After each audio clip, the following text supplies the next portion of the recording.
سامعین گرامی، کیا آپ جانتے ہیں کہ موجودہ زمانے کے بندہ رہا حضرت داؤد علیہ السلام کے قوم کے زمانے کے بندہ رہے؟ قرآن پاک میں اللہ تعالیٰ نے کیا ارشاد فرمایا؟ تو آج کی ویڈیو میں ہم اسی سوال کے جواب کو جاننے کی کوشش کریں گے، لہٰذا اس قیمتی اور معلوماتی ویڈیو کو شروع سے لے کر آخر تک لازمی دیکھیں۔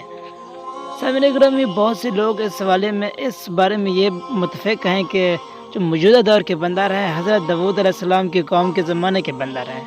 کچھ اس طرح ہوا کہ اللہ تعالیٰ نے حضرت داؤد علیہ السلام کی قوم کو حکم دیا کہ آپ نے ہفتے کے دن مچھلی کا شکار نہیں کرنا، لیکن حضرت داؤد علیہ السلام کی قوم نے ہفتے کے دن مچھلی کا شکار کرنا شروع کر دیا اور مچھلیوں کو تالابوں میں بھر لیا، اور ہفتے کے دن کے علاوہ دوسرے تمام دنوں میں اس کا شکار کر کے کھا جاتے تھے، تو اللہ تعالیٰ نے پھر انہیں بندر بنا جاتا۔ تو بہت سے لوگ یہ کہتے ہیں کہ یہ اسی زمانے کے بندر ہیں، لیکن اللہ تعالیٰ نے قرآن پاک میں یہ ارشاد فرمایا ہے کہ وہ جو بندر تھے وہ صرف 3 دن تک دنیا میں باقی رہے، اور 3 دن کے بعد بھوک اور پیاس کی شدت میں تڑپ تڑپ کر اس دنیا سے مر گئے، اور اللہ تعالیٰ نے کچھ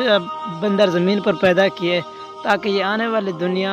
والے لوگوں کے لیے یہ عبرت کا باعث بنے۔ امید ہے آپ کو یہ ویڈیو پسند آئی ہوگی۔ مزید اس طرح کی مختصر اور انفارمیشن ویڈیوز کے لیے ہمارے یوٹیوب چینل کو سبسکرائب کریں۔